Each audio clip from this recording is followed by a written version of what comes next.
छुट्टियों के दौरान क्रॉस कंट्री रनिंग कर रही एक महिला को गुंडों का एक समूह कम आंकता है, लेकिन उनका उपहास और हिंसा एक सच्चे योद्धा के सामने बिखर कर चूर चूर हो जाती है, जो एक सेना का नेतृत्व करता है।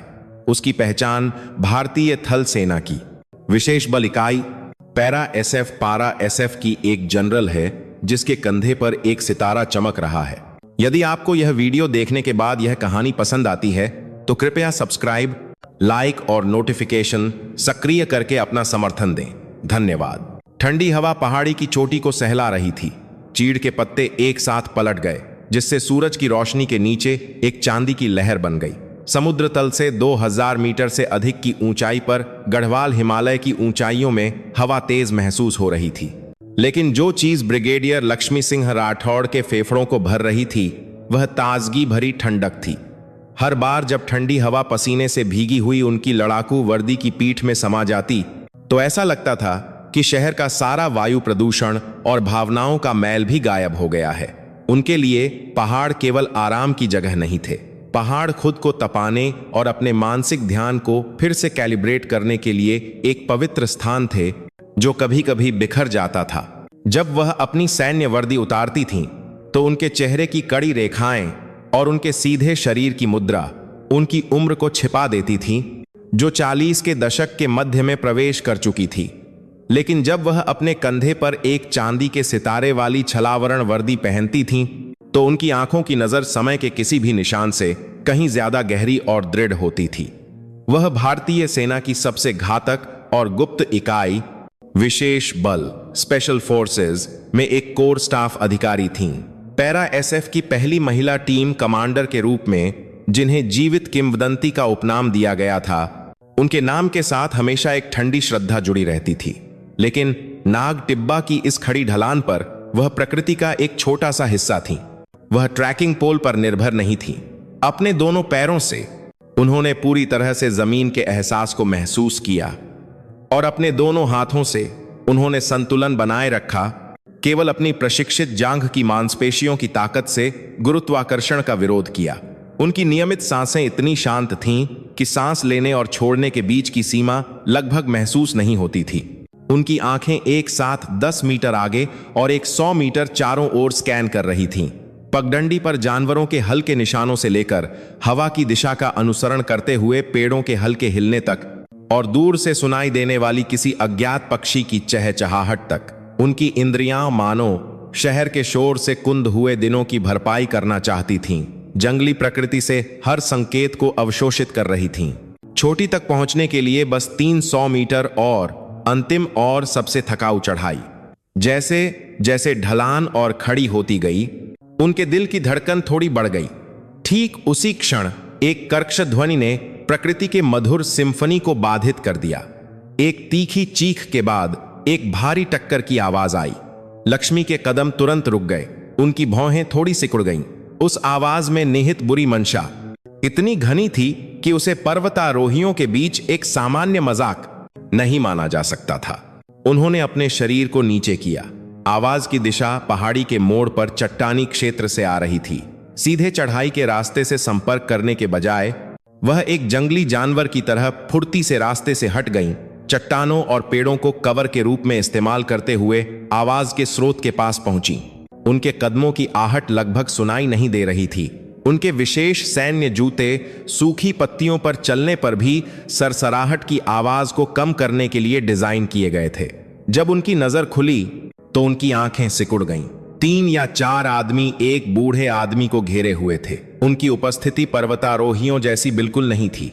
हालांकि उन्होंने महंगे आउटडोर कपड़े पहने थे, लेकिन उनके कपड़े पहनने का तरीका और उनका रवैया पहाड़ की शांति के साथ बिल्कुल भी मेल नहीं खा रहा था। उनकी भुजाओं और गर्दन पर नाग के टैटू गुदे हुए थे और उनके खूंखार चेहरों पर एक धूर्त मुस्कान थी। ओ बुढ़े, ध्यान से सुन। अपनी जेब में जो कुछ भी है अभी निकाल दे। बीच में खड़े एक हट्टे कट्टे आदमी ने व्यंग्यात्मक हंसी के साथ कहा, यह नाग टिब्बा का इलाका हमारे बॉस भानु प्रताप का है। क्या सुरक्षा के पैसे देना भी इतना मुश्किल है? वह आदमी बब्बन था, जो काला नाग गैंग का दाहिना हाथ था, जो देहरादून और आसपास के इलाकों में हाल ही में उभरा एक गुंडा संगठन था। उसके पैरों के पास बूढ़े आदमी का फटा पुराना बैग पड़ा था और उसका सामान बिखरा हुआ था। एक थर्मस, कुछ उबले अंडे, एक पुरानी नोटबुक। बूढ़े आदमी के होंठ फटे और खून बह रहा था, लेकिन उसकी आंखों में दृढ़ता थी। हालांकि उसके ट्रैकिंग के कपड़े फटे हुए थे और उसका रूप साधारण था, लेकिन उसकी थोड़ी झुकी हुई पीठ ने किसी ऐसे व्यक्ति की दृढ़ता को दर्शाया जिसने जीवन भर संघर्ष किया हो। तुम लोग डाकू हो। क्या तुम सोचते हो कि यह तुम्हारे बाप दादा की जमीन है? तुम्हें शर्म नहीं आती कि तुम अकेले एक बूढ़े आदमी पर हमला कर रहे हो? वाह, यह बूढ़ा अभी तक होश में नहीं आया है। बब्बन के एक आदमी ने, जो उसके बगल में खड़ा था, बूढ़े आदमी का कॉलर पकड़ लिया। वह कमजोर शरीर बिना किसी प्रतिरोध के घिसट गया। उस क्षण लक्ष्मी की पुतलियां ठंडी हो गईं। वह हिंसा से नफरत करती थीं, खासकर कमजोरों के खिलाफ कायरतापूर्ण हिंसा। इसने उनके एक सैनिक बनने के मुख्य कारण को हिला दिया। ऐसा लगा जैसे उनके अंदर कोई स्विच दबा दिया गया हो। छुट्टियों का आनंद ले रही पर्वतारोही लक्ष्मी गायब हो गईं और उनकी जगह विशेष बल की ब्रिगेडियर लक्ष्मी ने ले ली। उन्होंने स्थिति का विश्लेषण किया। दुश्मन 4 लोग थे। सभी हृष्ट-पुष्ट थे, लेकिन पेशेवर रूप से प्रशिक्षित लड़ाके नहीं थे। बस गली के गुंडे जो ताकत और बुरी नीयत पर भरोसा करते थे। कोई हथियार नहीं दिख रहा था, लेकिन ऊबड़ खाबड़ पहाड़ी इलाके में एक पत्थर का टुकड़ा या एक टहनी भी एक घातक हथियार बन सकती थी। परिवर्तनीय कारक बूढ़े आदमी की सुरक्षा थी। अगर वह लापरवाही से हस्तक्षेप करती तो बूढ़ा आदमी घायल हो सकता था। छोड़ो मुझे, हरामखोरों! बूढ़े आदमी ने अपनी बची खुची ताकत से संघर्ष किया, लेकिन व्यर्थ।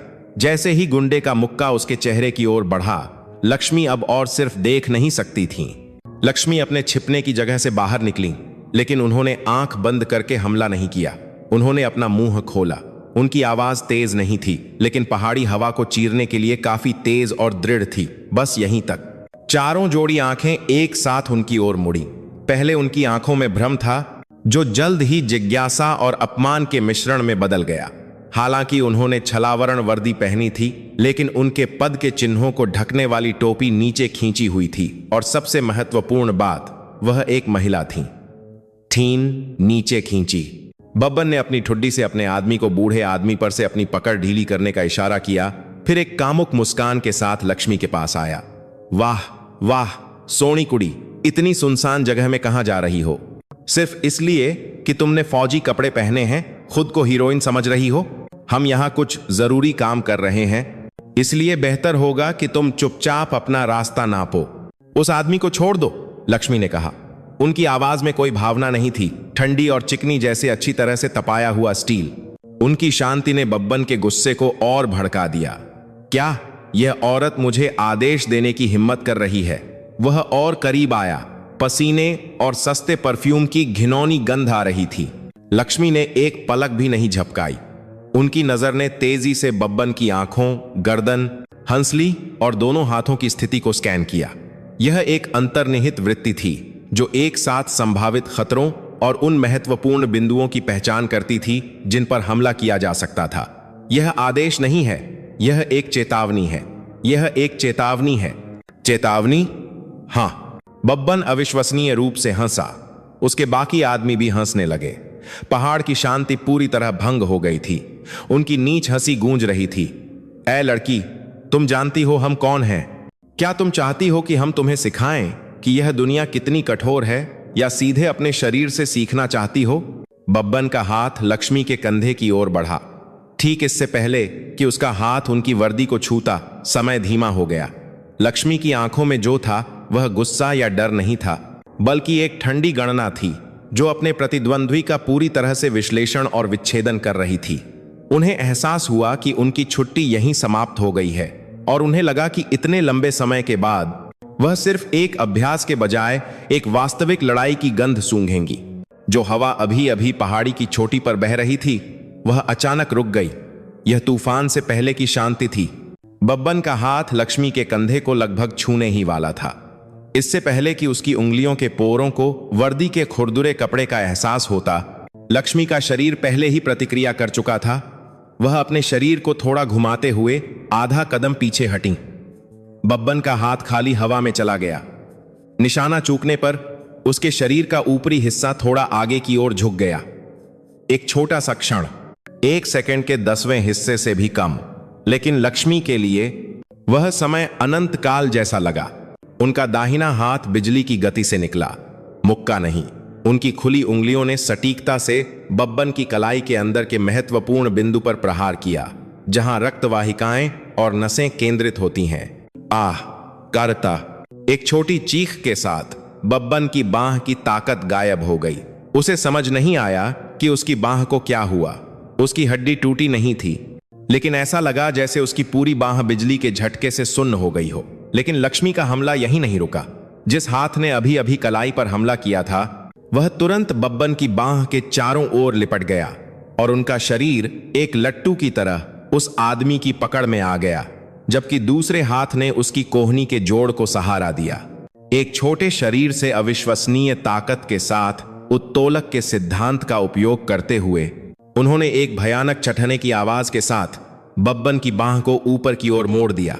बब्बन का बड़ा शरीर अपना संतुलन खो बैठा और आगे की ओर गिर गया। क्रैक! बब्बन चिल्लाया। लक्ष्मी, जो पहले से ही उसकी पीठ पर थीं, ने अपने एक घुटने का उपयोग करके उसकी गर्दन पर सटीक दबाव डाला।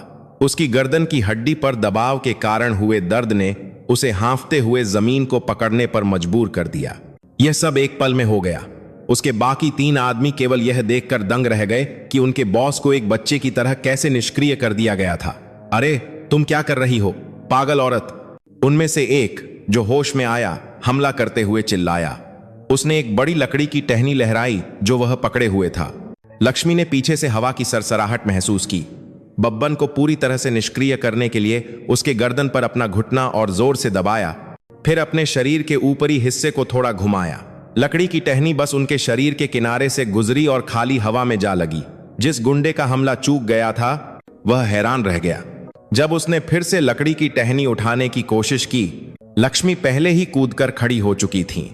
उनकी हरकतें एक तितली की तरह हल्की थीं, हल्की और सुंदर, लेकिन अंदर स्टील की ताकत छिपी थी। वह उस आदमी की ओर बढ़ी और उसकी कलाई तोड़ दी जो टहनी पकड़े हुए था। लकड़ी की टहनी असहाय रूप से गिर गई। लक्ष्मी ने उसे हवा में पकड़ लिया। बिना किसी हिचकिचाहट के उन्होंने उसे उस आदमी के पेट पर दे मारा। एक धीमी धम्म की आवाज के साथ उस आदमी का शरीर शक्शर की तरह मुड़ गया। उसने उल्टी की और जमीन पर गिर गया। पागल औरत कहीं की! बचे हुए 2 गुंडों ने एक साथ हमला किया।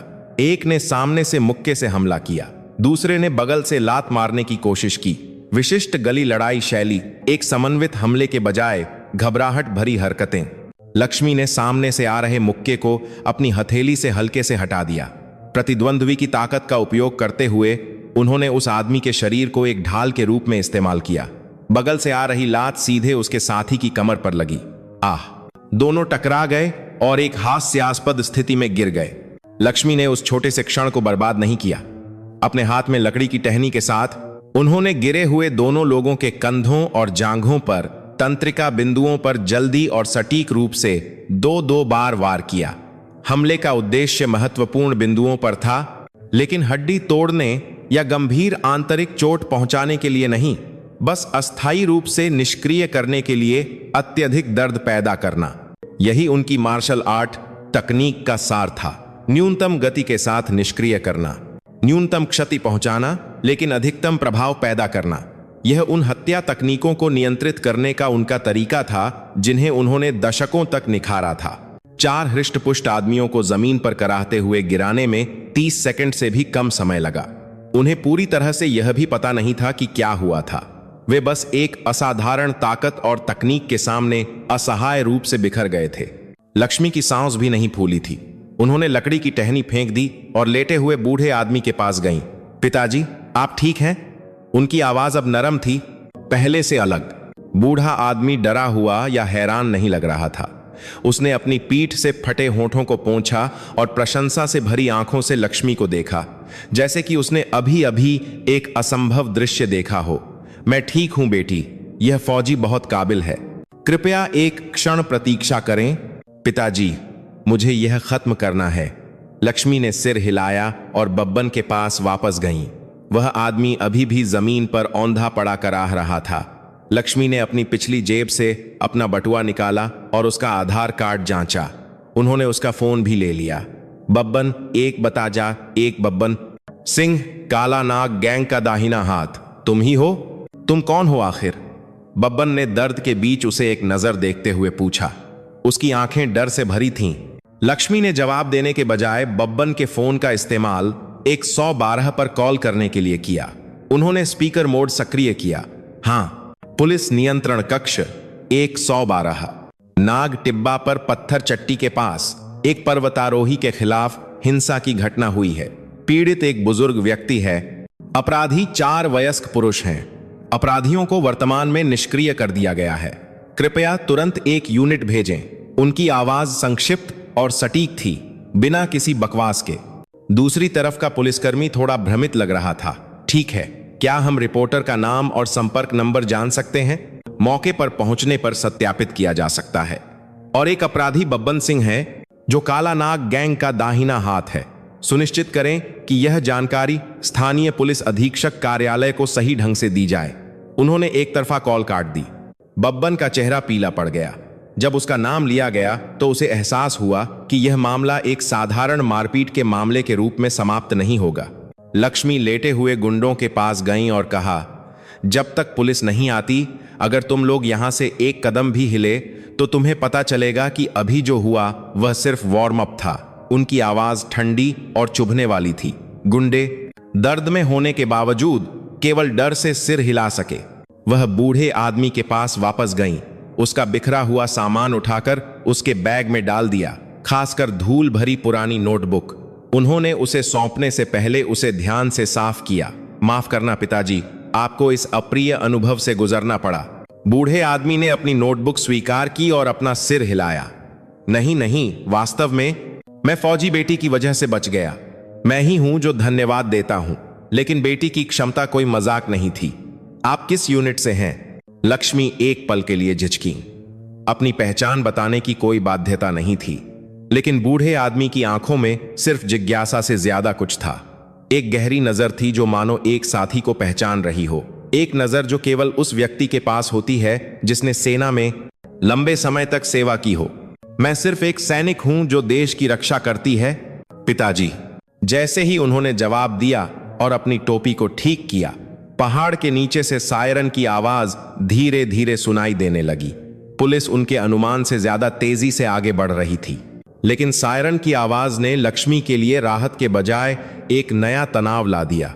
क्या यह सामान्य था कि पुलिस ने काला नाग गैंग का नाम बताए जाने के बावजूद इतनी जल्दी प्रतिक्रिया दी, या यह किसी और समस्या की शुरुआत का संकेत था? उनकी अंतरात्मा की आवाज शायद ही कभी गलत होती थी, और अभी उनकी अंतरात्मा फुसफुसा रही थी कि यह घटना यहीं खत्म नहीं होगी।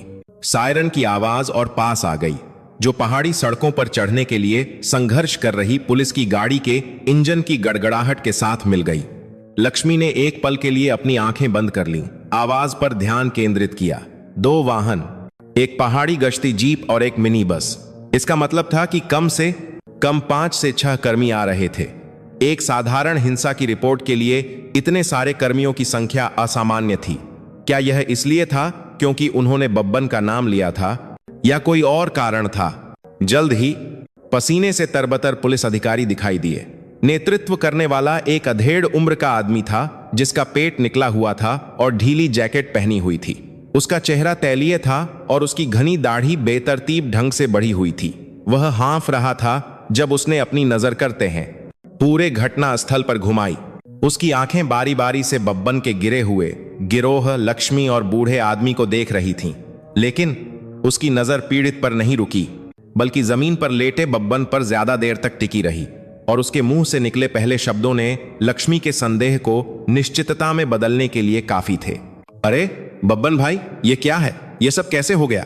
अधेड़ उम्र का आदमी बब्बन की ओर भागा और उसे खड़े होने में मदद की। बब्बन भाई का स्नेहपूर्ण संबोधन यह पुलिस और एक गिरोह के सदस्य के बीच संबंधों में कुछ अकल्पनीय था। उसके पीछे के युवा पुलिसकर्मी केवल भ्रम में एक दूसरे को देख सकते थे। बब्बन दर्द के बीच उसे देखकर राहत और गुस्से का मिला जुला भाव दिखा रहा था। ओम प्रकाश जी, मेरी मदद कीजिए साहब। इस औरत ने अचानक हमला किया और मेरी यह हालत कर दी। ओम प्रकाश देहरादून पुलिस की अपराध शाखा से एक हेड कांस्टेबल।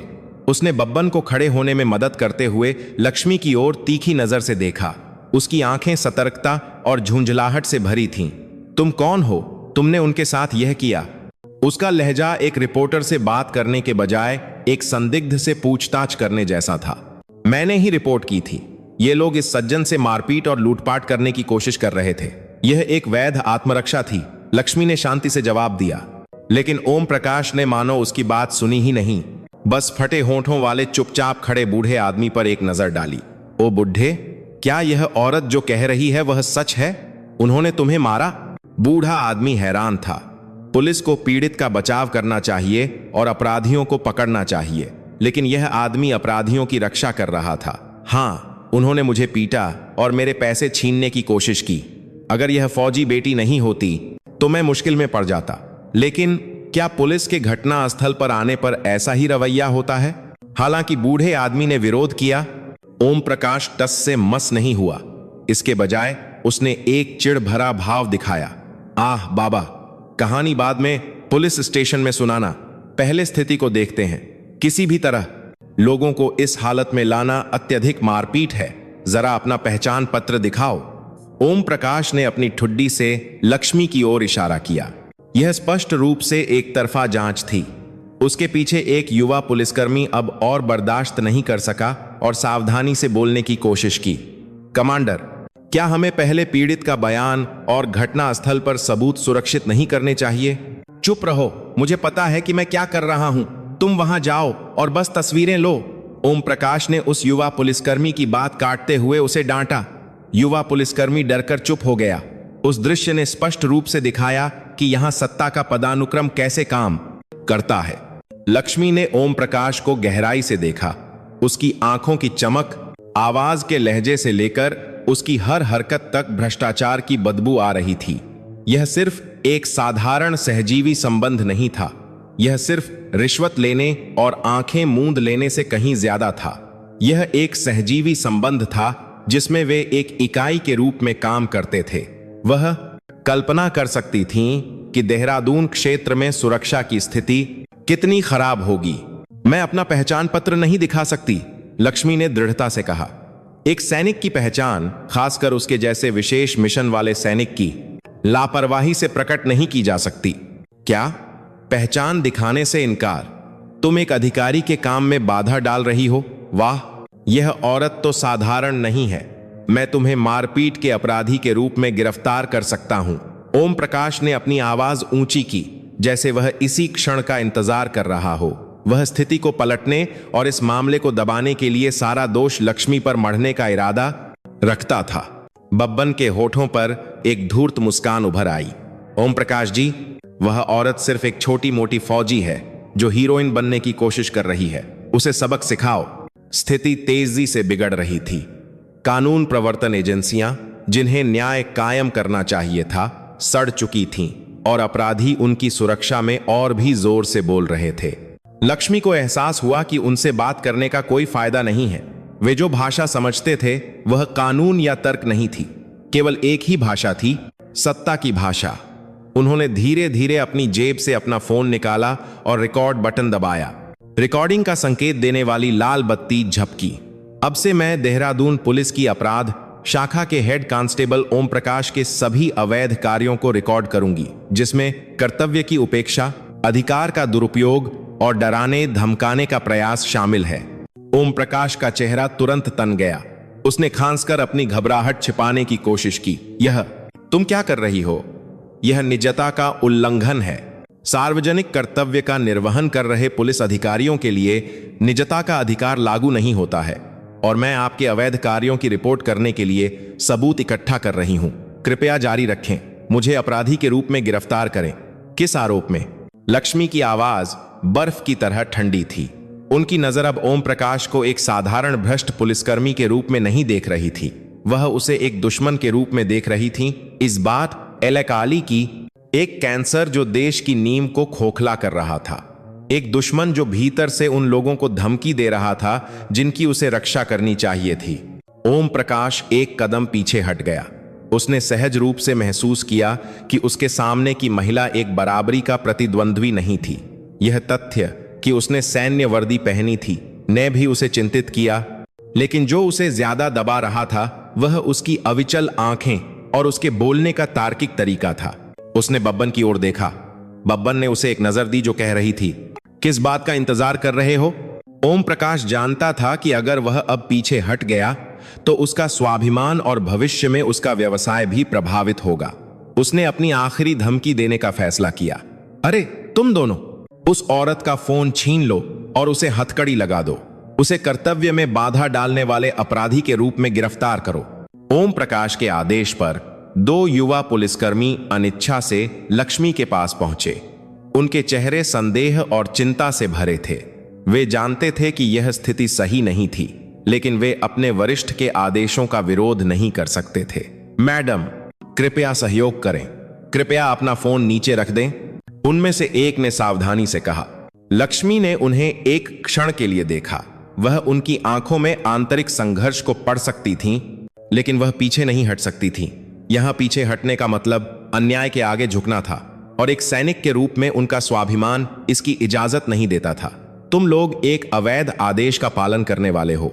इसकी जिम्मेदारी पूरी तरह से तुम पर होगी। यह उनकी आखिरी चेतावनी थी। एक युवा पुलिसकर्मी ने उसका फोन छीनने के लिए अपना हाथ बढ़ाया।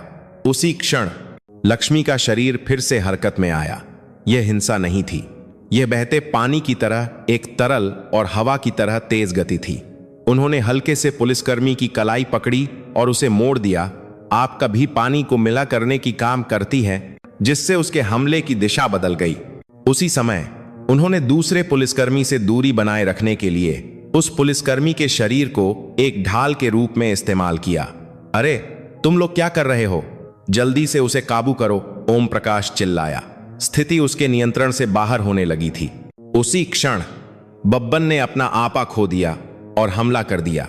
जैसे कि वह पहले के अपमान का बदला लेना चाहता हो, उसने लक्ष्मी की पीठ की ओर अपना मुक्का घुमाया। मर जा पागल औरत। लेकिन लक्ष्मी की पीठ पर मानो आंखें थीं। उन्होंने पुलिसकर्मी को दूर धकेला और अपना शरीर घुमाया। फिर उन्होंने दौड़ते हुए आ रहे बब्बन के पेट पर एक सटीक लात मारी। कोई साधारण लात नहीं, यह एक विशेष बल की तकनीक थी जो पूरे शरीर के वजन को सबसे कुशल कोण पर केंद्रित करती थी। ओह! बब्बन का बड़ा शरीर एक कागज की तरह मुड़ गया और पीछे की ओर गिर गया। वह जमीन पर गिर गया और एक मेंढक की तरह हांफने लगा। टक्कर इतनी जोरदार थी कि शायद उसकी कुछ पसलियां टूट गई थीं। माहौल में तुरंत सन्नाटा छा गया। पुलिसकर्मी जम गए। ओम प्रकाश का मुंह खुला रह गया। उसे यह महसूस करने में देर हो गई कि वह एक दानव का सामना कर रहा है। लक्ष्मी ने अपनी सांसें नियंत्रित की और सीधे ओम प्रकाश की ओर देखा। उनकी आंखों की नजर कह रही थी, अब तुम्हारी बारी है। भ्रष्टाचार की बदबू से भरी पहाड़ी की चोटी अब खून खराबे की गंध से मिलने लगी थी, और यह केवल एक बड़े पैमाने पर भ्रष्टाचार की श्रृंखला के टूटने की शुरुआत थी। सन्नाटा। ओम प्रकाश के खुले मुंह से कोई आवाज नहीं निकली। उसकी आंखें घबराहट में जमीन पर छटपटा रहे बब्बन और बिना हिले डुले उसे घूर रही लक्ष्मी के बीच घूम रही थीं। उसकी पीठ पर पसीना बह रहा था।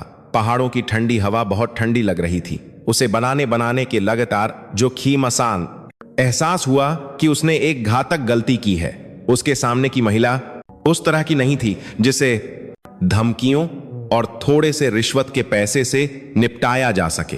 लक्ष्मी धीरे धीरे उसके पास आई। सूखी जमीन पर उनके जूतों की आवाज बहुत स्पष्ट रूप से सुनाई दे रही थी। वह डरे हुए युवा पुलिसकर्मियों के पास से गुजरी और ठीक ओम प्रकाश के सामने खड़ी हो गईं। Head constable Om Prakash. उनकी आवाज धीमी और शांत थी, लेकिन उसमें गड़गड़ाहट जैसा भारीपन था। आपने अभी अभी भारतीय गणराज्य के एक पुलिसकर्मी के रूप में अपना सम्मान खो दिया है। कर्तव्य की उपेक्षा, अधिकार का दुरुपयोग, अपराधियों की रक्षा करना और एक निर्दोष नागरिक के खिलाफ अवैध गिरफ्तारी का प्रयास, यह सब मेरे फोन में रिकॉर्ड है। ओम प्रकाश ने थूक निगला। उसका दिमाग उलझन में था। उसे इस स्थिति को ठीक करना था, लेकिन वह नहीं जानता था कि कैसे। उसने अपनी बची खुची प्रतिष्ठा बनाए रखने की कोशिश की। कौन तुम आखिर हो? कौन? किसी भी तरह एक नागरिक को पुलिस के सामने हिंसा का इस्तेमाल नहीं करना चाहिए। नागरिक? लक्ष्मी व्यंग्यात्मक रूप से मुस्कुराएं। उस मुस्कान में अपमान और दया का मिश्रण था। वह धीरे धीरे झुकीं, जैसे अपने जूते के फीते ठीक कर रही हों, और जब वह फिर से उठीं तो उन्होंने अपने चेहरे को ढकने वाली टोपी उतार दी। सूरज की रोशनी में उनका चेहरा और कंधे स्पष्ट रूप से दिखाई दे रहे थे। पसीने से भीगे उनके बाल उनके माथे पर चिपके हुए थे, लेकिन उनकी उपस्थिति अव्यवस्थित होने से कोसों दूर थी, बल्कि एक शिकारी जानवर की जंगली आभा बिखेर रही थी। और जो चीज ओम प्रकाश की आंखों में खटक रही थी, वह उनके कंधे पर स्पष्ट रूप से लगा हुआ चांदी का सितारा था। एक सितारा। ब्रिगेडियर। ओम प्रकाश की पुतलियां जोर से कांप उठीं, जैसे कोई भूकंप आया हो। उसका दिमाग उसके सामने की जानकारी को संसाधित नहीं कर पा रहा था। एक जनरल, एक महिला जनरल, और इतनी युवा, यह असंभव था। लेकिन उसके कंधे पर चमकता सितारा एक निर्विवाद वास्तविकता थी। उसके पीछे के युवा पुलिसकर्मी भी दंग रह गए। वे जल्दी से अपने शरीर को सीधा करके सावधान की मुद्रा में आ गए। माहौल एक पल में बदल गया। लक्ष्मी ने ओम प्रकाश के जमे हुए चेहरे को देखा और धीमी आवाज में कहा, ब्रिगेडियर, भारतीय थल सेना, लक्ष्मी सिंह राठौड़। जैसे ही उनका नाम और पद उनके मुंह से निकला, ओम प्रकाश को लगा कि उसके पैर कमजोर हो गए हैं। ब्रिगेडियर, जिस व्यक्ति को उसने अभी अभी सोनी कुड़ी कहा था, जिसे उसने परेशान किया था, जिसे उसने पागल औरत कहा था और जिसे वह गिरफ्तार करने वाला था, वह एक उच्च पदस्थ सैन्य अधिकारी थी। उसे एक विशाल भूस्खलन के सामने एक चींटी की तरह असहाय महसूस हुआ। इस क्षण से मैं इस क्षेत्र को सैन्य नियंत्रण क्षेत्र घोषित करती हूं। क्या जनरल, आपका क्या मतलब है? ओम प्रकाश हकलाया। सैन्य नियंत्रण क्षेत्र शब्द उसके लिए इतना अपरिचित और मेनेसिंग लग रहा था। यहां हुई हिंसा की घटना अब कोई साधारण आपराधिक मामला नहीं है। स्थानीय कानून प्रवर्तन एजेंसियों और एक आपराधिक संगठन के बीच मिलीभगत के संकेत मिले हैं, जिसे राष्ट्रीय सुरक्षा के लिए एक गंभीर खतरा माना जाता है। इसलिए विशेष बल के कमांडर के अधिकार के आधार पर इस क्षण से देहरादून पुलिस की जांच का अधिकार निलंबित किया जाता है और मामले की कमान सेना द्वारा संभाली जाती है। लक्ष्मी की आवाज दृढ़ और धारा प्रवाह थी। जो वह कह रही थीं, वह वास्तव में कानूनी प्रक्रियाओं की अनदेखी करने वाला एक अधिकार बाह्य कार्य था। लेकिन इस क्षण उनके पद और करिश्मे ने सब कुछ मात दे दी। उन्होंने अपना संचार रेडियो निकाला। टाइगर, यहां ब्लैक कैट है, कृपया जवाब दें। एक घड़घड़ाहट की आवाज के बाद रेडियो से एक आवाज सुनाई दी, ब्लैक कैट, यहां टाइगर है, आवाज साफ है। इस क्षण से आपातकालीन स्थिति लागू करें।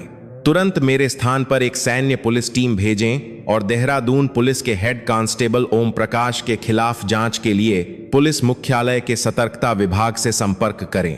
कर्तव्य की उपेक्षा और अपराधियों की रक्षा करने का आरोप। इसके अलावा इस मामले को एक सैन्य संबंधित आपराधिक कृत्य के रूप में सौंपने की प्रक्रिया तैयार करने के लिए सेना के सैन्य पुलिस केंद्र से संपर्क करें। दोहराएं, लक्ष्मी ने लगातार आदेश दिए। सैन्य पुलिस, सतर्कता विभाग और सैन्य पुलिस केंद्र जैसे शब्द जो उनके मुंह से निकले ने ओम प्रकाश के दिल को मानो जमा दिया। यह मामला सबसे बुरे तरीके से विकसित हो रहा था जिसकी वह कल्पना कर सकता था। यह डर कि उसका पुलिस करियर, यहां तक कि उसकी बाकी की जिंदगी भी बर्बाद हो सकती है, उसे घेर लिया। जनरल, लगता है कोई गलतफहमी हुई है। मैंने अभी एक गलत फैसला लिया। कृपया विवेक से काम लें। ओम प्रकाश ने घुटने टेकने के लिए तैयार एक मुद्रा के साथ विनती की। उसका पहले का अहंकार बिना किसी निशान के गायब हो गया था। लक्ष्मी ने उसे ठंडी नजरों से देखा। विवेक, तुम्हारे जैसे भ्रष्ट पुलिसकर्मियों की वजह से कानून और न्याय में विश्वास करने वाले अच्छे नागरिकों को खून के आंसू बहाने पड़ते हैं। तुम्हें विवेक देना देश के साथ विश्वासघात है। उन्होंने अपनी नजर ओम प्रकाश से हटाकर जमे हुए युवा पुलिसकर्मियों पर डाली और आदेश दिया, तुम लोग अब से उन अपराधियों को बांधो और अगले आदेश तक स्थान को सुरक्षित करो। हेड कांस्टेबल ओम प्रकाश पर नजर रखो, उसे किसी भी संचार उपकरण का उपयोग न करने दें। जी मैडम। युवा पुलिसकर्मियों ने अब और संकोच नहीं किया। उन्होंने जोर से जवाब दिया और बब्बन के गिरोह को हथकड़ी लगाने के लिए फुर्ती से आगे बढ़े। ओम प्रकाश निराशा के भाव के साथ वहीं बैठ गया। जब सारी स्थिति नियंत्रण में आने लगी तो बूढ़ा आदमी, जो अब तक सब कुछ चुपचाप देख रहा था, लक्ष्मी के पास आया। उसकी आंखों में गहरे सम्मान के साथ साथ थोड़ा संदेह भी झलक रहा था। जनरल, उसने गहरा झुककर सलाम किया। लक्ष्मी ने उसे आश्चर्य से देखा। पिताजी, ऐसा करने की जरूरत नहीं है। नहीं, जनरल, मैं ही हूं जिसने आपको नहीं पहचाना। कृपया मुझे माफ कर दें। बूढ़े आदमी ने अपनी जेब से एक फटा पुराना बटुआ निकाला और अपना पहचान पत्र दिखाया। वहां लिखा था, सूबेदार मेजर सेवानिवृत्त सुरेश वर्मा।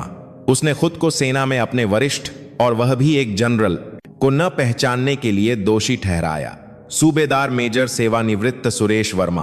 कोई बात नहीं पिताजी, यह आपकी गलती नहीं है, क्योंकि मैंने पहले अपना परिचय नहीं दिया, लक्ष्मी ने धीरे से कहा। लेकिन सुरेश वर्मा नाम अपरिचित नहीं लगा। उन्होंने याद करने की कोशिश की। उनके सैकड़ों अधीनस्थों के नाम उनके दिमागन में कौंध गए। अचानक एक नाम उनके दिमागन में आया। धूल भरी यादों के भीतर से एक दशक पहले सूडान का चिलचिलाता सूरज और बारूद की गंध की कल्पना की। क्या आपके बेटे का नाम योगेश था? उनके सवाल पर बूढ़े आदमी की आंखें फैल गईं। हाँ, जनरल को मेरे बेटे का नाम कैसे पता चला? लक्ष्मी का दिल मानो डूब गया। सिपाही योगेश, शांति मिशन पर तैनात रहते हुए उनकी टीम का सबसे युवा सदस्य, उनका अधीनस्थ, जो एक दुश्मन के घात में लक्ष्मी को बचाने के लिए खुद को कुर्बान करने के बाद वीरतापूर्वक शहीद हो गया था। एक नाम जो उनके दिल में सम्मान का बिल्ला और एक स्थायी घाव दोनों बन गया था। मैं योगेश की पलटन कमांडर थी। बूढ़े आदमी की आंखों में धीरे धीरे आंसू भर आए। उसने कांपते हाथों से लक्ष्मी का हाथ पकड़ लिया। तो आप कैप्टन लक्ष्मी थीं, जिनके बारे में योगेश हमेशा बात करता था। मैंने सुना है कि अपने आखिरी पलों में भी मेरा बेटा आपकी चिंता कर रहा था। एक भारी खामोशी ने उन्हें घेर लिया। दशकों को पार करते हुए उन्होंने कभी सपने में भी नहीं सोचा था कि वह अपने शहीद अधीनस्थ के पिता से इस तरह मिलेंगी।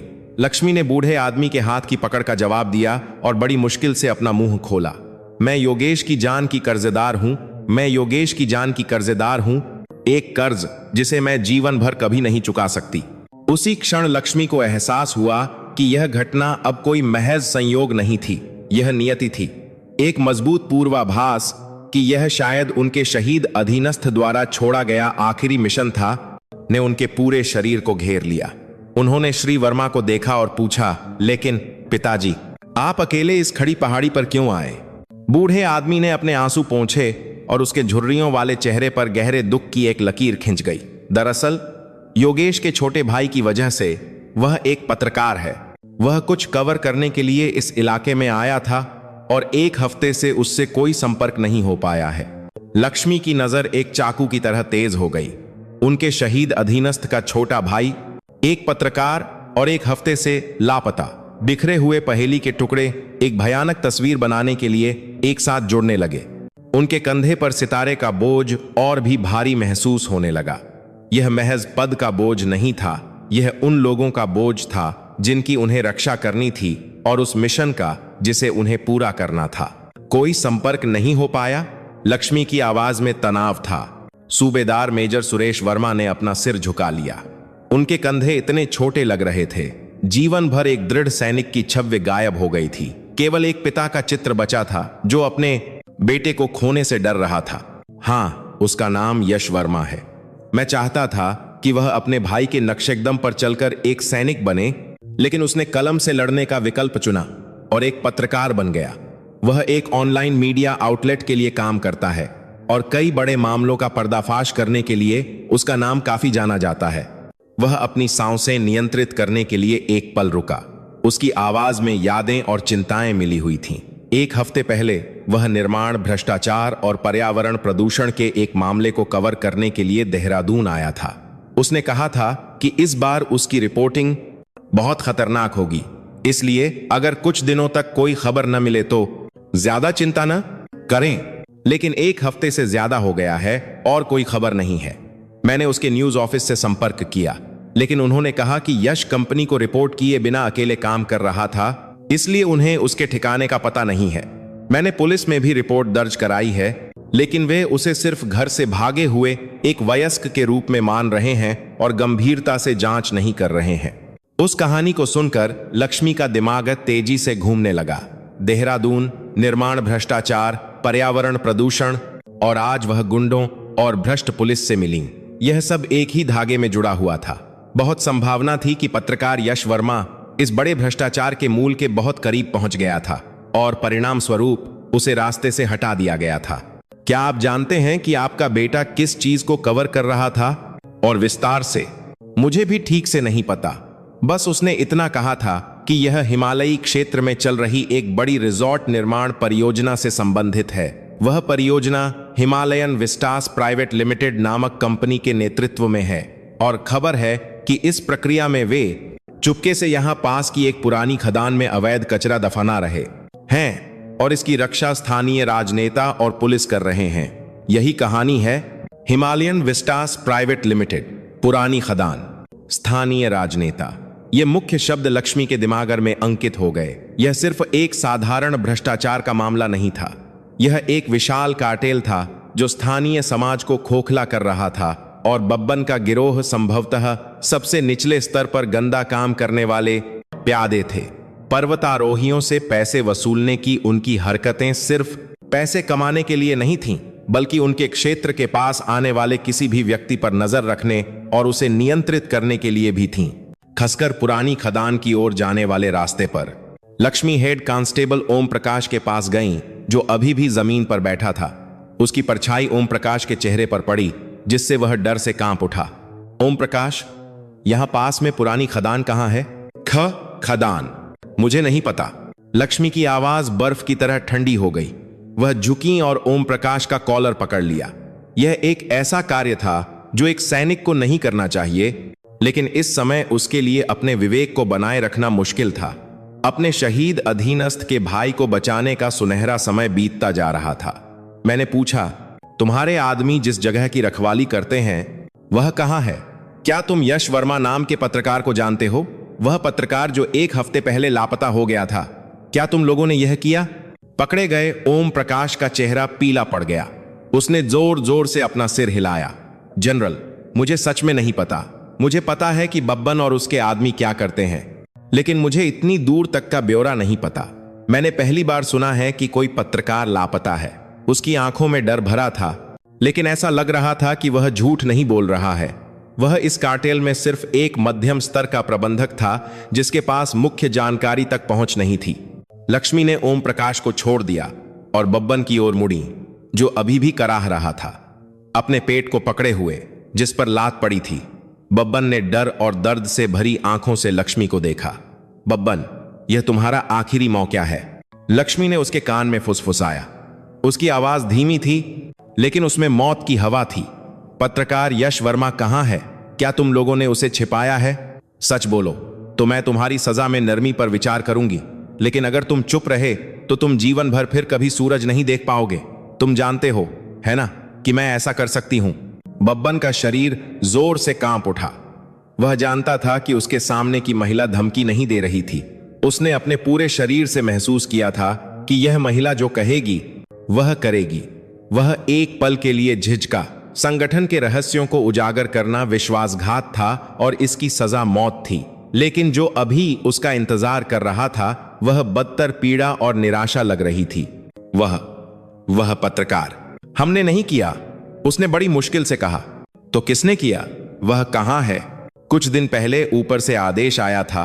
कहा गया था कि कोई पत्रकार कचरा फेंकने के मामले को सूंघ रहा है, इसलिए हमें उसे चुपचाप निपटाने के लिए कहा गया था। मेरे आदमियों ने उसका पीछा किया, लेकिन वह तेज था और जंगल में भाग गया। इस नाग टिब्बा के भीतरी इलाके में जब हम उसे लगभग पकड़ने ही वाले थे तो दूसरे लोग आ गए। वे हमसे ज्यादा पेशेवर थे, काले कपड़े पहने और चेहरे ढके हुए लोग, भाड़े के सैनिकों की तरह। वे ही उस पत्रकार को ले गए और हमें हस्तक्षेप न करने की चेतावनी दी। उन्होंने कहा कि यह उनका इलाका है। भाड़े के सैनिक, लक्ष्मी की भौहें तन गईं। यह मामला और भी जटिल होता जा रहा था। पेशेवर भाड़े के सैनिकों की संलिप्तता न कि सिर्फ गुंडों की, यह साबित करती थी कि इस मामले के पीछे कितनी बड़ी ताकत थी। वह इलाका कहां है? पुरानी खदान। बब्बन ने सिर हिलाया। हां, नाग टिब्बा की ढलान पर पुरानी टंगस्टन खदान। अब यह हिमालयन विस्टास की संपत्ति है। पत्रकार को शायद वहीं रखा गया है। मुझे नहीं पता कि वह जिंदा है या मर गया। जानकारी मिलने के बाद लक्ष्मी ने तुरंत अपना रेडियो फिर से उठाया। टाइगर, यह ब्लैक कैट है। स्थिति में बदलाव की पुष्टि हुई है। लापता नागरिक पत्रकार के नाग टिब्बा की पुरानी टंगस्टन खदान में बंधक बनाए जाने की संभावना है। मिशन को बंधक बचाव अभियान में बदलें। ब्लैक कैट, समझा गया। लेकिन सैन्य पुलिस टीम को स्थान पर पहुंचने में कम से कम 1 घंटा और लगेगा। सहायता बल के आने तक प्रतीक्षा करें। नहीं कर सकते, बंधक की जान खतरे में हो सकती है। मैं अकेले पहले अंदर जाऊंगी। पहुंचते ही विशेष टीम खदान के प्रवेश द्वार को घेर ले और सभी निकास मार्गों को बंद कर दे। यह आदेश है। लक्ष्मी ने एक तरफा संचार काट दिया। यह एक दुस्साहसिक निर्णय था। दुश्मन के इलाके में अकेले जाना उनकी संख्या और हथियारों को जाने बिना आत्महत्या के बराबर था। लेकिन वह संकोच नहीं कर सकती थी। हर मिनट, हर सेकंड पत्रकार यश वर्मा के जीवन या मृत्यु का निर्धारण कर सकता था और उनके दिमाग में उनके शहीद अधीनस्थ सिपाही योगेश का चेहरा घूम रहा था। वह उसके भाई को भी मरने नहीं दे सकती थी। उन्होंने सूबेदार मेजर सुरेश वर्मा की ओर रुख किया। पिताजी, मैं आपके बेटे को जरूर वापस लाऊंगी। कृपया यहां सुरक्षित प्रतीक्षा करें। जनरल, अकेले बहुत खतरनाक है। कोई बात नहीं, यह मेरा कर्तव्य है। उन्होंने अपना बैग खोला और आपातकालीन उपकरण निकाले जो वह हमेशा अपने साथ रखती थीं। एक छोटा सर्वाइवल किट, एक सामरिक चाकू और एक उच्च शक्ति वाली हेड टॉर्च। बस यही उनका उपकरण था। उन्होंने बब्बन के पास जाकर पुरानी खदान के सटीक स्थान की एक बार फिर पुष्टि की और अपने दिमाग में इलाके का नक्शा बनाया। सारी तैयारी पूरी होने के बाद बिना किसी हिचकिचाहट के वह पुरानी खदान की ओर बढ़ गईं। उनकी आकृति एक पल में जंगल में गायब हो गई, जैसे वह वहां कभी थी ही नहीं। पीछे छूटे लोग केवल उस दिशा में खालीपन से देख सकते थे जहां वह गायब हो गई थीं। अब वह अकेले एक विशाल अंधकार के हृदय की ओर चल रही थीं। वहां जो कुछ भी उनका इंतजार कर रहा था वह उससे बचेंगी नहीं, क्योंकि यही उनके कंधे पर लगे सितारे का बोझ और एक सैनिक के रूप में उनकी नियति थी। जंगल और घना होता गया। लक्ष्मी ने चढ़ाई का रास्ता छोड़ दिया और सबसे तेज और सबसे छिपा हुआ मार्ग चुना। खड़ी ढलानों और झाड़ियों से गुजरते हुए जो केवल जंगली जानवर ही पार कर सकते थे, वह बिना किसी बाधा के आगे बढ़ी। उनकी हरकतें कुशल थीं। उनके पैर टहनियों से बचते थे, उनके हाथ चट्टानों को पकड़ते थे और उनका पूरा शरीर आवाज को कम करने के लिए नीचे झुका हुआ था। वह मानो जंगल का हिस्सा बन गई थी, प्रकृति के साथ पूरी तरह से एकीकृत। बब्बन से मिली जानकारी सीमित थी, लेकिन उनके दिमाग में एक त्रिआयामी नक्शा बन चुका था।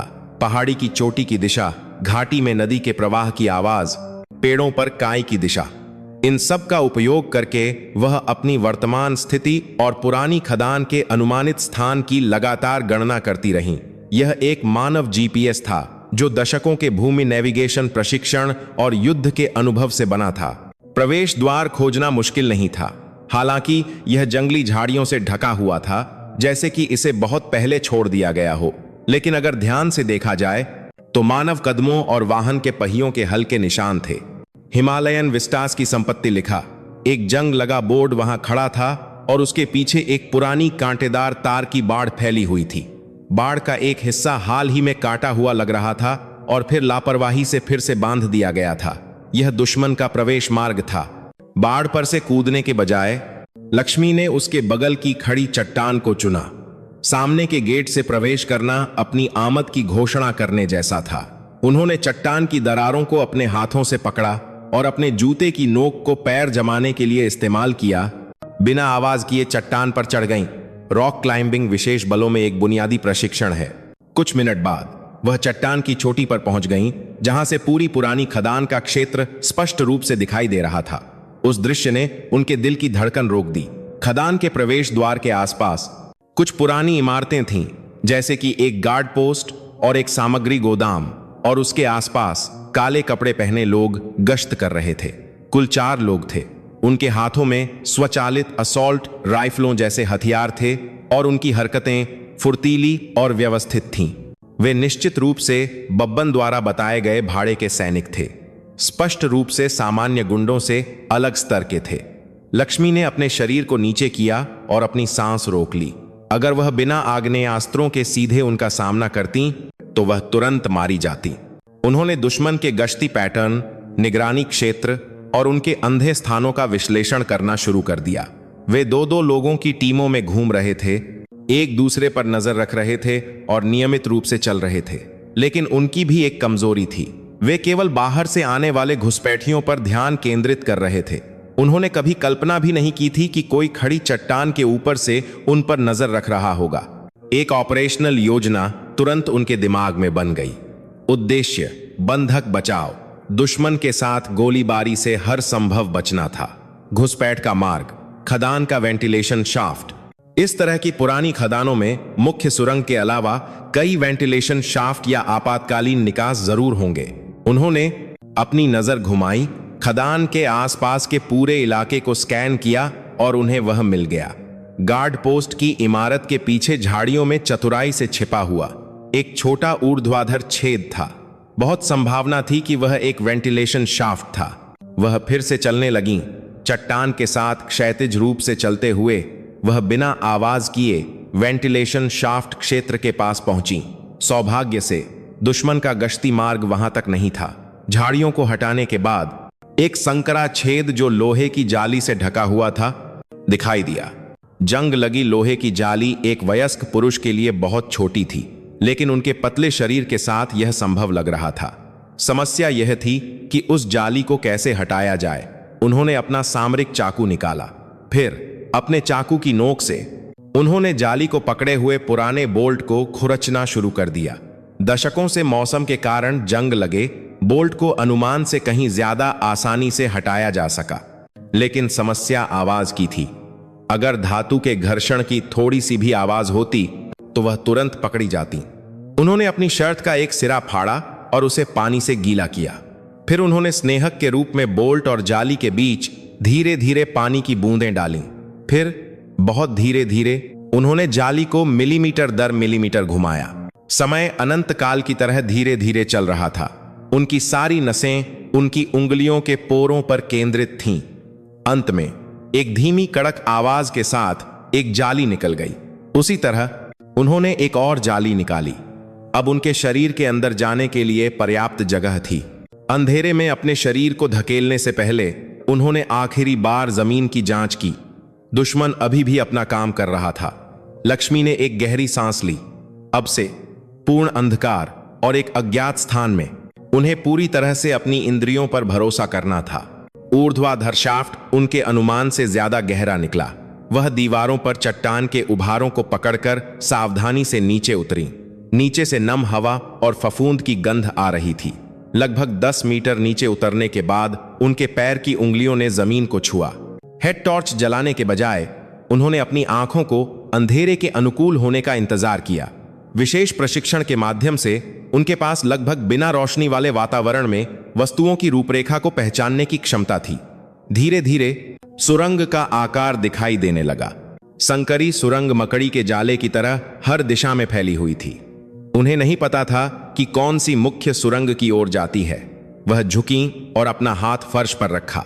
हवा का प्रवाह, कहीं से बहुत धीमी हवा बह रही थी। यह इस बात का सबूत था कि सुरंग एक बड़े स्थान से जुड़ी हुई थी। वह हवा की दिशा का अनुसरण करते हुए आगे बढ़ने लगी। सुरंग के अंदर पूरी तरह से सन्नाटा था। केवल उनके कदमों की आवाज और दीवारों से टपकती पानी की बूंदें गूंज रही थीं। कभी कभी चमगादड़ों के फड़फड़ाने की आवाज से उनका दिल धड़क उठता था। उन्होंने अपना सामरिक चाकू कसकर पकड़ लिया। यही उनका एकमात्र हथियार था। वह कितनी देर चली? दूर से एक हल्की रोशनी दिखाई देने लगी और इंसानी आवाजें भी सुनाई देने लगीं। लक्ष्मी तुरंत एक दीवार की दरार में छिप गईं। 2 आवाजें थीं। वह पत्रकार अभी भी बात नहीं करना चाहता। कितना जिद्दी है। कुछ दिन हो गए हैं हमने उसे भूखा रखा है और पीटा है, लेकिन जब भी पूछा जाता है कि इसका मास्टरमाइंड कौन है तो वह चुप रहता है। उसका अंदाज ऐसा है जैसे वह वकील बुलाना चाहता हो। बॉस ने कहा है कि हम उसे कब तक रखेंगे? बेहतर होगा कि हम उसे चुपचाप खत्म कर दें और दफना दें। यह ज्यादा आसान होगा। लगता है अभी भी कुछ उगलवाना बाकी है। कहा गया है कि हमें उसे तब तक जिंदा रखना है जब तक हमें यह पता न चल जाए कि उसके पास कौन सा आखिरी सबूत है। बातचीत के सार से पत्रकार यश वर्मा अभी भी जिंदा था और उसके पास महत्वपूर्ण सबूत थे।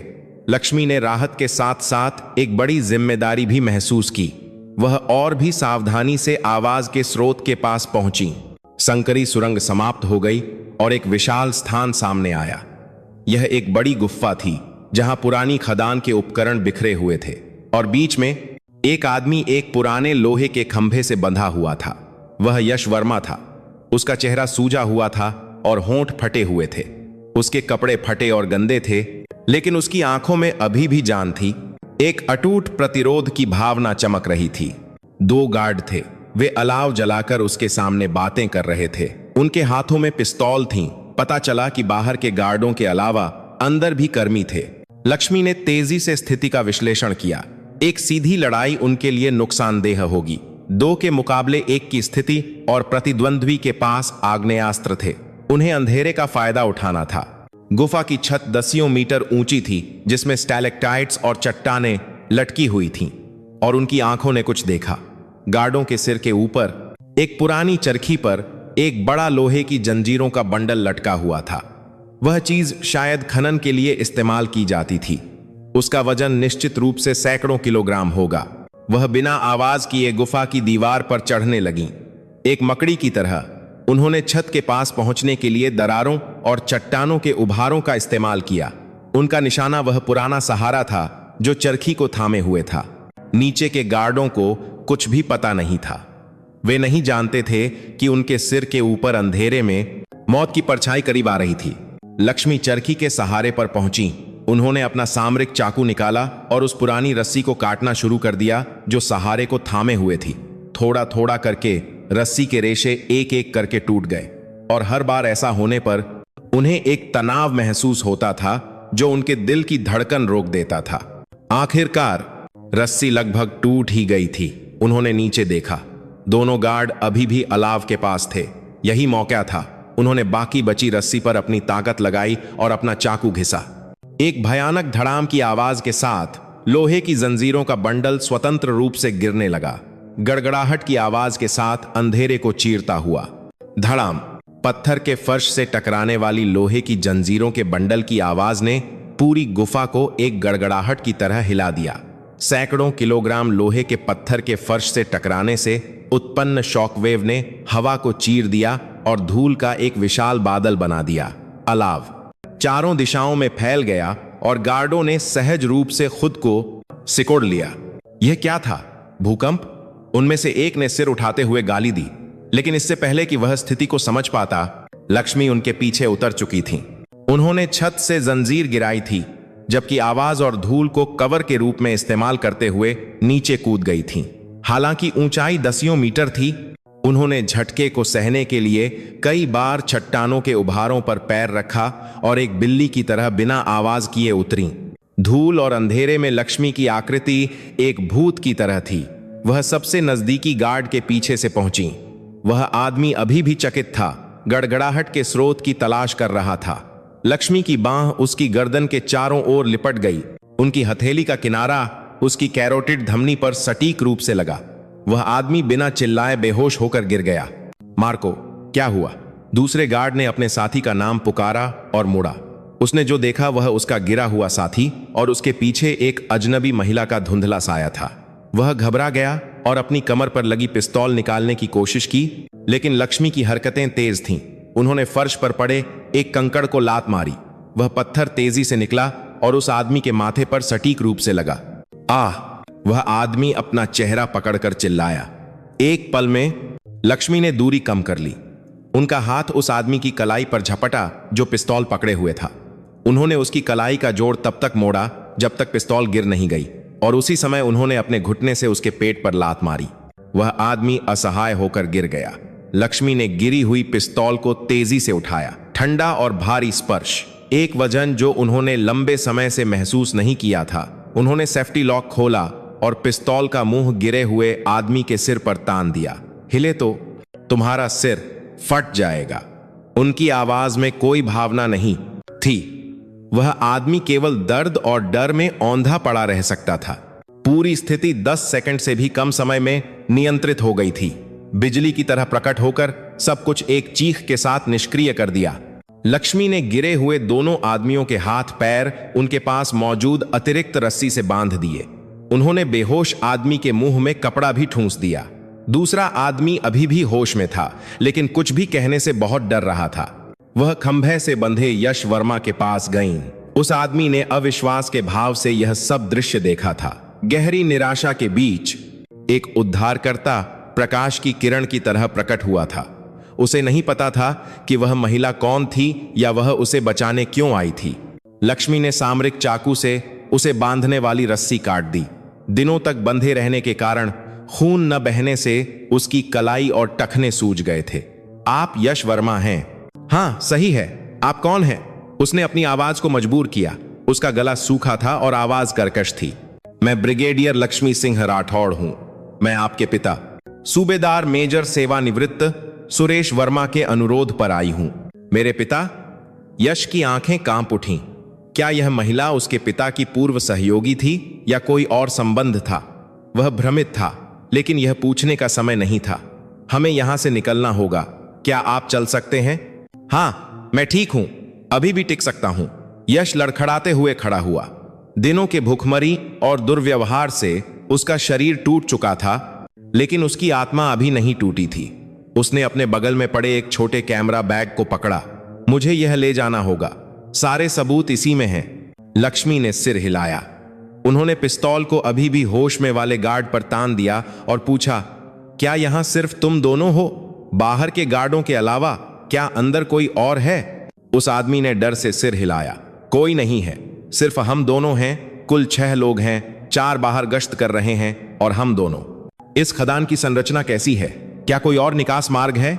उस सुरंग के आखिर में एक आपातकालीन निकास है जो पहाड़ के दूसरी तरफ निकलता है, लेकिन लगता है कि वह ढह गया है और अब बंद है। लक्ष्मी ने उस पर पूरी तरह से विश्वास नहीं किया, लेकिन उन्होंने उस जानकारी को अपने दिमाग में रख लिया। उन्होंने यश की मदद की और कहा, हम उसी रास्ते से वापस जाएंगे। हमें जितनी जल्दी हो सके चलना होगा। बाहर के गार्ड शिफ्ट बदलने के लिए आ सकते हैं, या अगर उन्हें कुछ अजीब लगता है। दोनों अंधेरी सुरंग की ओर बढ़े। लक्ष्मी एक हाथ से यश को सहारा दे रही थीं, जबकि दूसरे हाथ में पिस्तौल पकड़े हुए सतर्क थीं। यश दर्द को सह रहा था और बड़ी मुश्किल से उनके साथ कदम मिला रहा था। लेकिन जैसे ही वे संकरी सुरंग में प्रवेश करने वाले थे, पूरी गुफा जोर से कांपने लगी। पहले तो यह एक छोटा सा कंपन था, लेकिन धीरे धीरे यह और तेज होता गया। छत से धूल और कंकड़ गिरने लगे। यह क्या है? यश ने चिंता से पूछा। लक्ष्मी का चेहरा तन गया, शायद उस झटके की वजह से। यह पुरानी सुरंग इसे सहन नहीं कर सकती, ढह रही है, जल्दी। जैसे ही उन्होंने अपनी बात पूरी की, एक भयानक गड़गड़ाहट के साथ जिस गुफा को वे अभी अभी छोड़कर आए थे, उसकी छत ढहने लगी। विशाल पत्थर गार्डों और अलाव पर गिरने लगे। जिस सुरंग का प्रवेश द्वार वेंटिलेशन शाफ्ट की ओर जाता था, जहां से वे आए थे, वह भी तुरंत बड़े पत्थरों के ढेर से बंद हो गया। धत! लक्ष्मी ने गाली दी। उनका निकास मार्ग कट गया था। अब केवल एक ही रास्ता बचा था, पहाड़ के दूसरी तरफ का अनिश्चित आपातकालीन निकास, जिसके बारे में गार्ड ने बताया था। कंपन जारी रहा। पूरी सुरंग एक विशाल पाइप की तरह गूंज रही थी और दीवारों से पत्थर के टुकड़े गिरते जा रहे थे। एक भयानक डर ने उन्हें घेर लिया, जैसे कि सब कुछ ढह जाएगा और उन्हें जिंदा दफना देगा। होश में रहो यश, हम यहां नहीं मर सकते। लक्ष्मी ने यश के गाल पर धीरे से थपथपाते हुए चिल्लाया। उन्होंने हेड टॉर्च जलाई और आगे की ओर रोशनी डाली। अंधेरे में एक अंतहीन सुरंग दिखाई दी, एक रास्ता जिसके बारे में पता नहीं था कि वह उम्मीद की ओर जाता है या निराशा की ओर। उधर भागो! दोनों बेतहाशा अंधेरे की ओर भागे। उनके पीछे ढहती हुई दुनिया की आवाज लगातार उनका पीछा कर रही थी। उनकी किस्मत अब इस पुरानी और नाजुक भूल भुलैया वाली सुरंग पर निर्भर थी। जीवित रहने के लिए एक हताश पलायन शुरू हो चुका था। गड़गड़ाहट की आवाज उनके पीछे गूंज रही थी। लक्ष्मी और यश अंतहीन अंधेरे में दौड़ रहे थे। उनकी दुनिया केवल हेड टॉर्च की संकीर्ण रोशनी का एक गोला थी। पुराने लकड़ी के सहारे ऐसे चरमरा रहे थे जैसे वे किसी भी क्षण ढह जाएंगे, और छत से जमीन और कंकड़ बारिश की तरह लगातार गिर रहे थे। एक गलत कदम या एक सेकंड की भी देरी उन्हें इस अंधेरे में हमेशा के लिए फंसा देती। यश की सांसें भारी हो गईं। दिनों की कैद और दुर्व्यवहार ने उसकी सारी ताकत खत्म कर दी थी। लक्ष्मी ने उसके लड़खड़ाते शरीर को कसकर पकड़ लिया। बस थोड़ा और, अगर हम यहां रुके तो हम खत्म हो जाएंगे। शोर के बीच उसकी आवाज यश के कानों में साफ सुनाई दे रही थी। लक्ष्मी की मजबूत बांह ही एकमात्र रस्सी थी जो उसकी डगमगाती भावना को थामे हुए थी। यश ने अपने दांत भींच लिए। उसने अपने दर्द भरे पैरों को हिलने के लिए मजबूर किया। उसे अपने शहीद भाई और अपने अकेले रह गए पिता की याद आई, और एक पत्रकार के रूप में उस सबूत को दुनिया के सामने लाने की जिम्मेदारी, जिसके लिए उसने अपनी जान जोखिम में डाली थी, ने उसकी बची खुची ताकत को निचोड़ लिया। सुरंग एक मकड़ी के जाले की तरह जटिल रूप से शाखित थी। हर बार जब वे एक चौराहे पर पहुंचते, लक्ष्मी हवा के प्रवाह और फर्श पर निशानों की जांच करने के लिए एक पल रुकतीं। उनकी पार्श्विक इंद्रियां ही एकमात्र दिशा सूचक थीं। इस तरफ उन्होंने बिना किसी हिचकिचाहट के एक रास्ता चुना और दौड़ना जारी रखा। वे कितनी देर तक दौड़े, उनके पीछे के मलबे की आवाज धीरे धीरे कम हो गई। ऐसा लग रहा था कि उन्होंने सबसे बुरी स्थिति पार कर ली है, लेकिन वे अभी तक सुरक्षित महसूस नहीं कर सकते थे। वे अभी भी जमीन से सैकड़ों मीटर नीचे एक भूल भुलैया में फंसे हुए थे। दोनों ने अपनी सांसें नियंत्रित करने के लिए एक पल रुक गए। लक्ष्मी हाथ में पिस्तौल लिए सतर्क रहीं, जबकि यश दीवार से सटकर हाँफ रहा था। तुम ठीक हो? हाँ, आपकी वजह से बहुत बहुत धन्यवाद। यह अभी खत्म नहीं हुआ है, हमें जल्द से जल्द यहां से बाहर निकलना होगा। लक्ष्मी ने अपनी टॉर्च की रोशनी से चारों ओर देखा। वे एक अपेक्षाकृत विशाल स्थान पर थे, जहां एक तरफ पुरानी लोहे की अलमारियां और काम के औजार बिखरे हुए थे। ऐसा लग रहा था कि यह खनिकों के लिए आराम करने की जगह थी, और वहां उन्हें उम्मीद की एक किरण मिली। अलमारी के दरवाजे पर चौक से बना एक कच्चा नक्शा, पूरी पुरानी खदान का नक्शा। उन्होंने जल्दी से उस नक्शे का अध्ययन किया।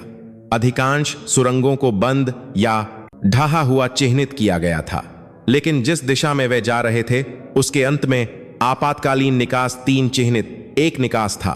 वह आपातकालीन निकास जिसके बारे में गार्ड ने बताया था, मिल गया। अगर हम इसी रास्ते पर चलते रहे तो एक निकास है। उम्मीद ने उनके कदमों को फिर से हल्का कर दिया। नक्शे का अनुसरण करते हुए वे और कितनी दूर चले, एक बड़ा भूस्खलन क्षेत्र उनके रास्ते में आ गया। सुरंग का फर्श दसियों मीटर नीचे धंस गया था, जिससे एक गहरी खाई बन गई थी जिसे पार नहीं किया जा सकता था। धत्त, यह नक्शे में नहीं था। पहली बार लक्ष्मी के चेहरे पर परेशानी के भाव दिखे। वापस जाने के लिए वे बहुत दूर आ चुके थे और कोई दूसरा रास्ता नहीं था। अप्रत्याशित अंधेरे की खाई मानो उनकी आखिरी उम्मीद को निगलने के लिए तैयार थी। यश निराश था। उसने सोचा कि यह सचमुच अंत था, लेकिन लक्ष्मी ने हार नहीं मानी। उन्होंने अपनी टॉर्च की रोशनी खाई के पार डाली। दूरी लगभग 10 मीटर थी और उनकी आंखें चमक उठीं। खाई के उस पार चट्टान के बीच में एक पुरानी खदान की रेल की पटरी टूटी हुई और बाहर निकली हुई थी। एक तरीका है। उन्होंने अपने आसपास बिखरी पुरानी रस्सियों और लोहे के पाइपों को इकट्ठा करना शुरू कर दिया। आप क्या करने जा रही हैं? एक पार करने का उपकरण बना रही हूं। यश, कृपया इस रस्सी को उस दीवार में लगी लोहे की रिंग से जितनी मजबूती से हो सके बांध दो। लक्ष्मी ने रस्सी का दूसरा सिरा लोहे के पाइप के सिरे से बांध दिया, जिससे वह एक हुक जैसा बन गया। एक गहरी सांस लेने के बाद उन्होंने लोहे के पाइप को अपनी पूरी ताकत से उस पार फेंका।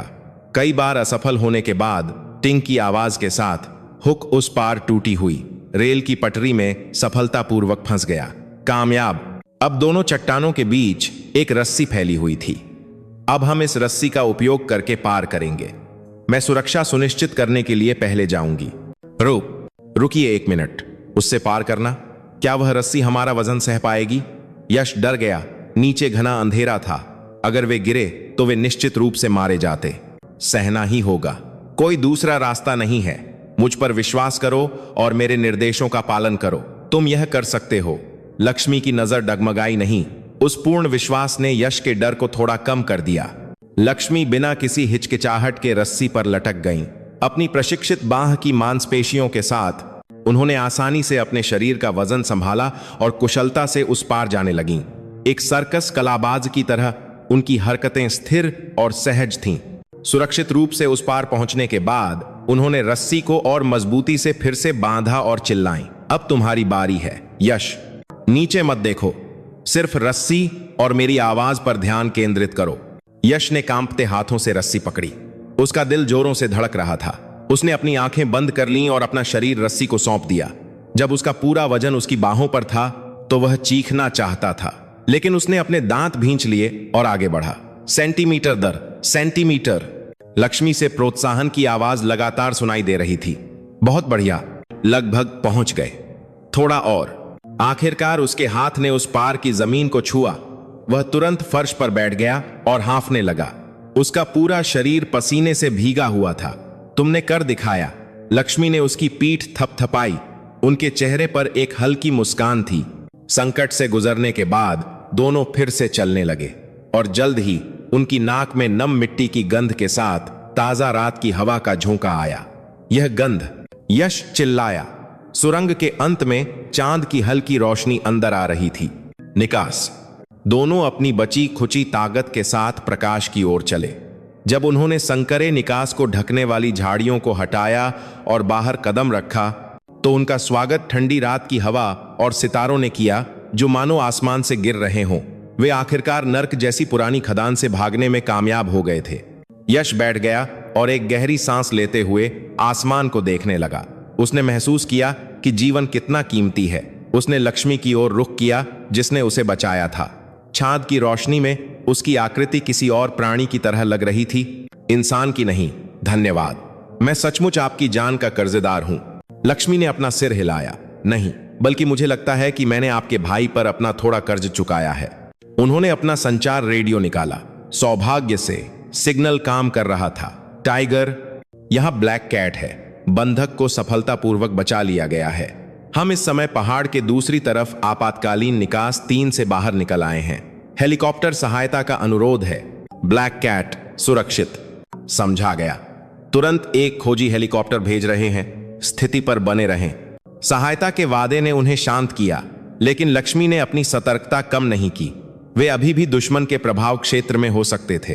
लगभग हो गया, लेकिन जब तक हेलीकॉप्टर नहीं आता, हम सुरक्षित नहीं हैं। कृपया थोड़ी और देर टिके रहें। यश ने सिर हिलाया और उस कैमरा बैग को खोला जिसे वह गले लगाए हुए था। उसके अंदर से उसने एक छोटा मेमोरी कार्ड और खून और मिट्टी से सनी एक रिपोर्टिंग नोटबुक निकाली। सब कुछ यहां है। हिमालयन विस्टास द्वारा अवैध कचरा फेंकने का वीडियो, संबंधित पक्षों के गवाही की रिकॉर्डिंग और उनके गुप्त फंड के बही खाते की एक प्रति। इस कार्टेल के शीर्ष पर एक सांसद हरिशंकर पांडे हैं। हरिशंकर पांडे सत्तारूढ़ दल के एक वरिष्ठ राजनेता, जिन्हें अगले प्रधानमंत्री पद का उम्मीदवार भी कहा जाता था। उनका नाम सुनकर लक्ष्मी को एक बार फिर एहसास हुआ कि यह मामला कितना बड़ा था। यह सिर्फ एक क्षेत्रीय भ्रष्टाचार नहीं था, यह एक विशाल सत्ता का अपराध था जो देश की नींव को हिला सकता था। उन्हें एहसास हुआ कि अब उन्हें एक विशालकाय ड्रैगन से लड़ना होगा। रात के आसमान में अंधेरे को चीरते हुए प्रोपेलर की आवाज सुनाई दी। एक सर्चलाइट ने जंगल को रोशन किया और जल्द ही भारतीय थल सेना का एक परिवहन हेलीकॉप्टर शान से प्रकट हुआ। हेलीकॉप्टर हवा में चक्कर लगा रहा था क्योंकि उतरने के लिए कोई उपयुक्त जगह नहीं थी। फिर एक मोटी रस्सी नीचे उतारी गई। वे सैन्य पुलिस टीम के सदस्य थे जो पहले पहुंचे थे। उन्होंने काले लड़ाकू वर्दी और बालाक्लावा पहने हुए थे। वे कुशलता से रस्सी से नीचे उतरे और एक पल में आसपास के क्षेत्र को नियंत्रित कर लिया। उन्होंने लक्ष्मी को सलाम किया और घायल यश की स्थिति की जांच की। सब कुछ तेजी से और व्यवस्थित रूप से चल रहा था। आप राज बी पोंगेस में बीजक में वाफ इन बात जनरल, शुक्र है आप सुरक्षित हैं, टीम कमांडर ने रिपोर्ट किया। लक्ष्मी ने सिर हिलाया और पूछा, खदान के प्रवेश द्वार पर क्या स्थिति है? जब हम पहुंचे तो 4 बाहरी गार्ड भाग चुके थे। खदान का प्रवेश द्वार पूरी तरह से ढह गया है और प्रवेश नहीं किया जा सकता।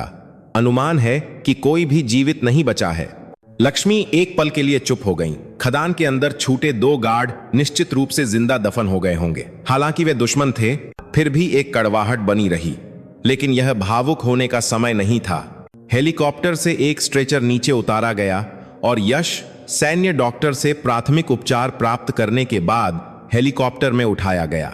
स्ट्रेचर पर लेटे हुए उसने लक्ष्मी की ओर अपना सिर झुकाया। लक्ष्मी ने एक छोटे से सिर हिलाकर जवाब दिया। जैसे ही लक्ष्मी हेलीकॉप्टर पर चढ़ने वाली थीं, उनका सैटेलाइट फोन बजा। फोन करने वाला रक्षा मंत्री का सचिव था। एक बुरा पूर्वाभास ने तुरंत उन्हें घेर लिया। ब्रिगेडियर लक्ष्मी सिंह राठौड़। जनरल लक्ष्मी, मैं हूं मुख्य सचिवालय। आप क्या कर रही हैं? एक रिपोर्ट मिली है कि आपने बिना अनुमति के नागरिक क्षेत्र में सैन्य बल तैनात किया है और यहां तक कि आग्नेयास्त्रों का भी इस्तेमाल किया है। क्या यह सच है? दूसरी तरफ की आवाज में गुस्सा था। स्थिति आपातकालीन थी। एक बंधक की जान खतरे में थी और जमीनी स्तर पर मैंने भ्रष्ट पुलिस और एक आपराधिक संगठन के बीच मिलीभगत की पुष्टि की है। मैं वापस आने के बाद एक आधिकारिक रिपोर्ट दूंगा। कैसी रिपोर्ट? अभी सभी ऑपरेशन बंद कर दें और स्थान से पीछे हट जाएं। यह सीधे माननीय मंत्री जी का आदेश है। ऑपरेशन बंद कर दें, लेकिन हमने अभी अभी इस मामले के मूल का पर्दाफाश करना शुरू किया है। इसके पीछे एक बड़े राजनेता का हाथ है। इस मामले को यूं ही बंद नहीं किया जा सकता। आपका मतलब हरिशंकर पांडे से है? जब मुख्य सचिवालय के मुंह से वह नाम निकला तो लक्ष्मी का दिल मानो जम गया। इसका मतलब था कि दबाव रक्षा मंत्रालय के शीर्ष नेतृत्व तक पहुंच गया था। आप पहले से ही जानते हैं जनरल, दुनिया इतनी सरल नहीं है। हरिशंकर संसद में रक्षा समिति के सदस्य हैं।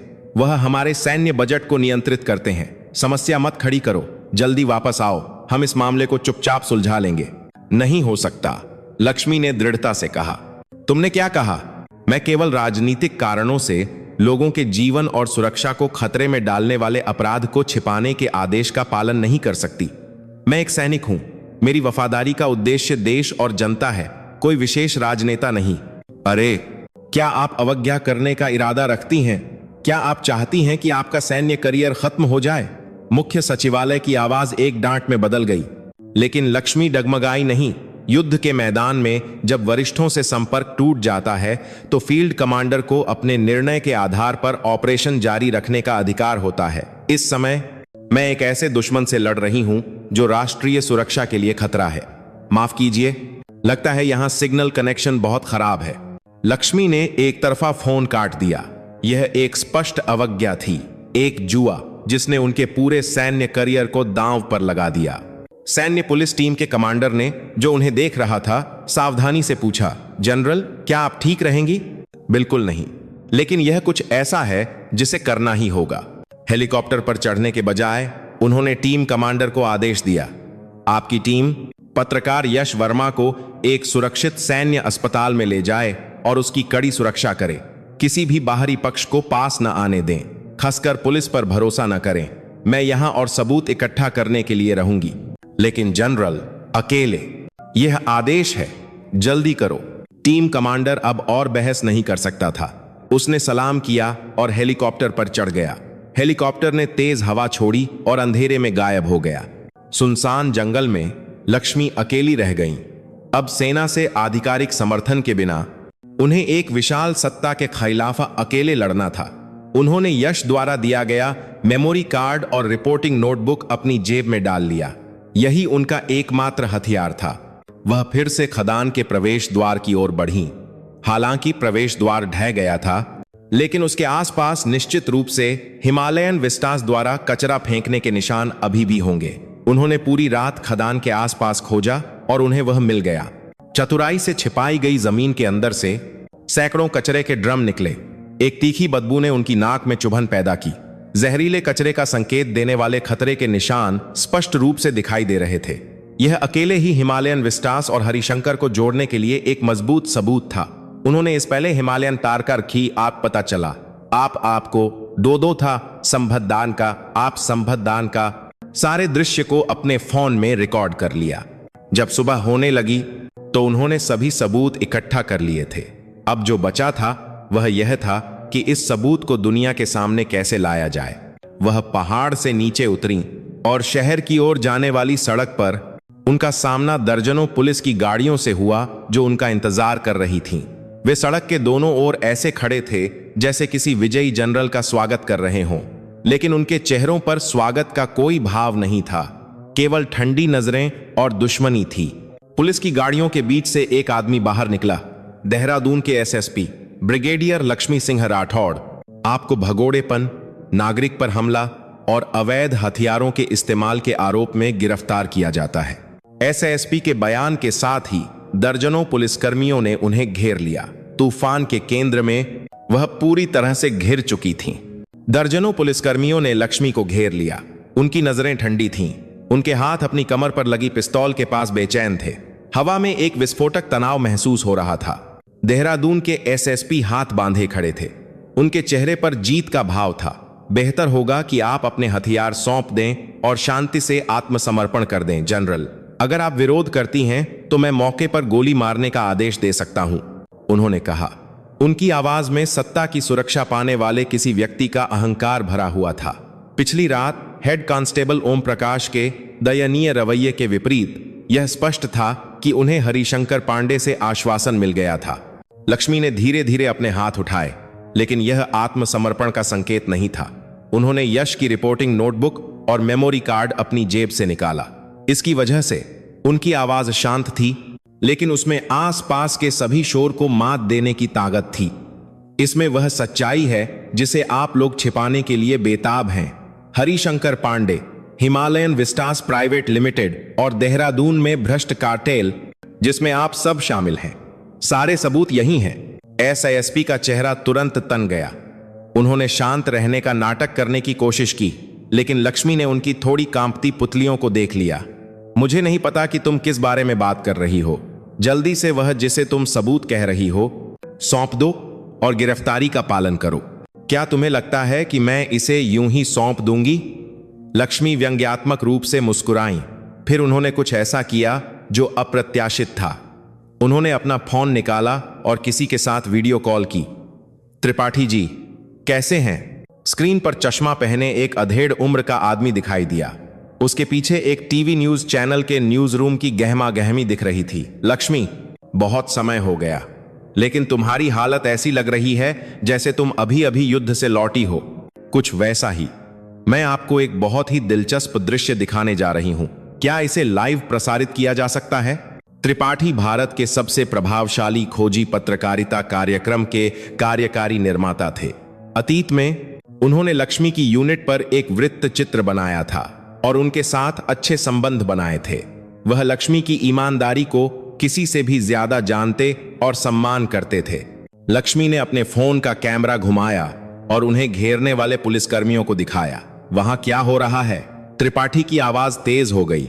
यह वह स्थान है जहां देहरादून पुलिस मुझे अवैध रूप से गिरफ्तार करने की कोशिश कर रही है, क्योंकि मैं उनके व्यवस्थागत भ्रष्टाचार का पर्दाफाश करने वाली थी और मेरे हाथ में उनके अपराधों का ठोस सबूत करते हैं। एसआईएसपी का चेहरा पीला पड़ गया। उसे यह सोचकर चक्कर आ गया कि यह स्थिति पूरे देश में लाइव प्रसारित हो सकती है। अरे, उस संचार को अभी बंद करो, वह चिल्लाया। लेकिन लक्ष्मी ने कोई परवाह नहीं की। उन्होंने मेमोरी कार्ड को ऊंचा उठाया और कहा, त्रिपाठी जी, मैं अब इस मेमोरी कार्ड की सामग्री का खुलासा करने जा रही हूं। अगर यहां मेरे साथ कुछ होता है या यह सबूत गायब हो जाता है तो पूरा भारत जान जाएगा कि इसके पीछे कौन है। उन्होंने अपना फोन जमीन पर रख दिया, कोण को इस तरह समायोजित किया कि कैमरा ठीक से रिकॉर्ड कर सके। फिर उन्होंने रिपोर्टिंग नोटबुक खोली और उसकी सामग्री को धीमी लेकिन मजबूत आवाज में पढ़ना शुरू कर दिया। वर्षों से हिमालयन विस्टास प्राइवेट लिमिटेड ने हिमालय में रिजॉर्ट निर्माण परियोजना से निकलने वाले हजारों टन खतरनाक कचरे को अवैध रूप से नाग टिब्बा की एक पुरानी खदान में फेंका है। इस प्रक्रिया में देहरादून पुलिस ने काला नाग गैंग के गुंडों को स्थान सुरक्षित करने, विरोध करने वाले नागरिकों को डराने और उन पर हमला करने के लिए तैनात किया और सक्रिय रूप से अपराध में शामिल रही। उनकी आवाज स्पीकर के माध्यम से गूंजी। पुलिसकर्मी भ्रमित थे और केवल एक दूसरे को देख सकते थे। अगर वे लापरवाही से उस पर हमला करते तो वह दृश्य पूरे देश में प्रसारित हो जाता। वे एक दुविधा में फंस गए थे। इस सारे भ्रष्टाचार के शीर्ष पर इस निर्वाचन क्षेत्र के सांसद हरिशंकर पांडे हैं। उन्होंने हिमालयन विस्टास से सैकड़ों करोड़ का अवैध राजनीतिक चंदा प्राप्त किया और बदले में उन्होंने निर्माण परमिट से संबंधित विभिन्न सुविधाएं प्रदान की और पुलिस और सरकारी एजेंसियों पर अपने प्रभाव का इस्तेमाल करके अपराधों पर आंखें मूंदने के लिए दबाव डाला। इस नोटबुक में प्राप्तकर्ता खातों की सूची और धन प्रवाह का विवरण है। जब सबसे महत्वपूर्ण हिस्सा सामने आया तो एसआईएसपी ने अपना आपा खो दिया। गोली मारो उस औरत को। उसके चिल्लाने पर कुछ पुलिसकर्मियों ने अपने हथियार उठा लिए, लेकिन किसी ने भी ट्रिगर खींचने की हिम्मत नहीं की। एक निहत्थे जनरल को लाइव प्रसारण कैमरे के सामने गोली मारना अपनी जिंदगी को फेंकने के बराबर था। ठीक उसी क्षण पहाड़ के ऊपर से कुछ काली सेडान गाड़ियां धूल उड़ाते हुए तेजी से आईं। गाड़ियों ने पुलिस की नाकाबंदी को तोड़ दिया और लक्ष्मी के चारों ओर रुक गईं। दरवाजे खुले और सूट पहने हृष्ट-पुष्ट आदमी बाहर निकले। उनके कॉलर पर सेना के सैन्य पुलिस केंद्र सीएमपी का बैज लगा हुआ था। नेतृत्व करने वाला आदमी एसएसपी के पास आया और अपना पहचान पत्र दिखाया। मैं सीएमपी का कमांडर हूं। इस क्षण से यह मामला पूरी तरह से हमारे द्वारा संभाला जाता है। देहरादून पुलिस, तुरंत सभी बलों को वापस बुलाएं और संबंधित सभी जांच फाइलें सौंप दें। एसएसपी दंग रह गया। आप लोग यहां क्यों हैं? ब्रिगेडियर लक्ष्मी के अनुरोध पर हमने कल रात से देहरादून क्षेत्र के सभी संचार को इंटरसेप्ट किया है। हमने आपके और हरिशंकर पांडे के बीच की बातचीत को साफ साफ सुना है। एसएसपी साहब, आपको अधिकार के दुरुपयोग और जांच में बाधा डालने के आरोप में गिरफ्तार किया जाता है। सीएमपी के एजेंट एसएसपी के पास पहुंचे और उसे हथकड़ी लगा दी। स्थिति पूरी तरह से पलट गई थी। तभी लक्ष्मी ने अपना तनाव कम किया और हल्की सी मुस्कुराई। यह सच था कि उन्होंने रक्षा मंत्रालय की अवज्ञा की थी, लेकिन साथ ही उन्होंने एक और चैनल के माध्यम से मदद मांगी थी जिस पर उन्हें भरोसा था। वह सीएमपी कमांडर उनका पूर्व सहयोगी था, जिसने अतीत में एक ऑपरेशन में उनके साथ अपनी जान जोखिम में डाली थी। उसने राजनीतिक दबाव के आगे झुकने के बजाय न्याय को चुना। त्रिपाठी के साथ वीडियो कॉल अभी भी जारी थी। यह सारी नाटकीय स्थिति स्पष्ट रूप से रिकॉर्ड हो गई थी। त्रिपाठी जी, अब असली लड़ाई शुरू होती है। मैं यह फाइल आपको सौंप दूंगी, कृपया इसे पूरी दुनिया में फैला दें। लक्ष्मी ने सीएमपी एजेंटों द्वारा अनुरक्षित रहते हुए जमीन से अपना फोन उठाया। जवाबी हमले का दौर शुरू हो चुका था। अब भ्रष्ट सत्ता के खिलाफ एक बड़ी लड़ाई जल्द ही शुरू होने वाली थी। उपसंहार, न्याय की गूंज। त्रिपाठी का खोजी कार्यक्रम उस रात आपातकालीन रूप से प्रसारित किया गया। लक्ष्मी ने अपनी जान जोखिम में डालकर जो सबूत हासिल किए थे वे पूरे देश में फैल गए। देहरादून की प्राकृतिक सुंदरता के पीछे की सड़ी गली सच्चाई, हिमालयन विस्टास द्वारा अवैध कचरा फेंकने के वीडियो ने जनता को झकझोर कर रख दिया। गुस्सा फूट पड़ा। अगले दिन सभी मीडिया हरिशंकर के घोटाले की खबरों से भरे हुए थे। उस राजनेता, हिमालयन विस्टास और देहरादून पुलिस के बीच के काले संबंध स्पष्ट रूप से सामने आ गए। यश द्वारा दर्ज किए गए खातों और धन प्रवाह की सूची एक निर्विवाद सबूत बन गई, जिसने अभियोजन पक्ष को तुरंत कार्रवाई करने के लिए मजबूर कर दिया। हरिशंकर पांडे ने जोरदार मुकाबला किया। लक्ष्मी पर राजनीति करने वाले एक सैनिक का आरोप लगाया, लेकिन अस्पताल के बिस्तर से यश की गवाही, जिसमें उसने कहा कि लक्ष्मी एक सच्ची नायिका थीं जिन्होंने जनता के जीवन को भ्रष्ट सत्ता से बचाया, ने जनता के गुस्से को और भी भड़का दिया। सोशल मीडिया पर लक्ष्मी के लिए समर्थन की लहर दौड़ गई। सीएमपी और सीबीआई की संयुक्त जांच तेजी से आगे बढ़ी। देहरादून के एसएसपी और हेड कांस्टेबल ओम प्रकाश को बर्खास्त कर गिरफ्तार कर लिया गया। उन्होंने अंततः हरिशंकर के आदेश पर काम करने की बात स्वीकार की। काला नाग गैंग को भंग कर दिया गया। हिमालयन स्वीकार। विस्टास पर की गई छापेमारी में एक दोहरी बही खाता मिला, जिसमें हरिशंकर को दी गई सभी रिश्वतें दर्ज थीं। अंत में लोकसभा में एक अविश्वास प्रस्ताव ने हरिशंकर की कानूनी छूट को छीन लिया। मीडिया कैमरों के सामने उसे उसके आलीशान आवास पर हथकड़ी लगाई गई। उसकी सत्ता, जो कभी आसमान जितनी ऊंची थी, एक पल में ढह गई। उस तूफान के बीच लक्ष्मी ने अवज्ञा के आरोप में एक सैन्य अदालत का सामना किया। न्यायाधीशों के सामने उन्होंने एक भावुक बचाव पक्ष प्रस्तुत किया। मैं पूछती हूं, क्या एक सैनिक का कर्तव्य है कि जब वह एक सड़ते हुए घाव को देखे तो अपनी आंखें मूंद ले? क्या एक सच्चे सैनिक की भावना है कि जब जनता पीड़ित हो तो प्रक्रियाओं के पीछे छिप जाए? अगर देश और जनता को बचाना एक पाप है तो मैं उस सजा को खुले दिल से स्वीकार करूंगी। उनकी दलील गूंज उठी। एक ऐतिहासिक फैसले में सैन्य अदालत ने उन्हें सभी आरोपों से बरी कर दिया, यह घोषित करते हुए कि उनके कार्य हालांकि प्रक्रियाओं का उल्लंघन करते थे, एक सैनिक के सर्वोच्च कर्तव्य राष्ट्र और देश की रक्षा के लिए थे। कुछ साल बाद नाग टिब्बा ठीक होने लगा। एक पुनर्ग्रहण परियोजना ने जहरीले कचरे को साफ कर दिया। यश वर्मा देश के एक प्रमुख खोजी पत्रकार बन गए, जो उत्पीड़ितों की आवाज उठाते रहे। सूबेदार मेजर सुरेश वर्मा ने अपना शेष जीवन एक पर्यावरण कार्यकर्ता के रूप में समर्पित कर दिया। और लक्ष्मी सिंह, राठौड़। वह अपनी यूनिट में लौट आईं, कई जूनियर्स द्वारा अखंडता के प्रतीक के रूप में सम्मानित। एक उज्जवल दिन जब वह दिल्ली के राष्ट्रीय युद्ध स्मारक पर सिपाही योगेश की समाधि पर श्रद्धांजलि अर्पित कर रही थीं, उनका फोन बजा। एक नए मिशन के लिए एक आपातकालीन कॉल, देश के लिए एक नए खतरे को उनके नेतृत्व की आवश्यकता थी। लक्ष्मी ने एक पल के लिए अपनी आंखें बंद कीं, फिर अपने अधीनस्थ की समाधि पर अंतिम सलाम किया। बिना किसी हिचकिचाहट के वह मुड़ी। उनके कदम फिर से उस जगह की ओर बढ़ चले जहां देश उन्हें बुला रहा था। उनका युद्ध अभी खत्म नहीं हुआ था। उनके कंधे पर वह सितारा सत्ता के प्रतीक के रूप में नहीं, बल्कि कभी न खत्म होने वाली जिम्मेदारी के बोझ की याद के रूप में चमक रहा था। उस जनरल की किंवदंती ने अभी अभी एक नया अध्याय शुरू किया था।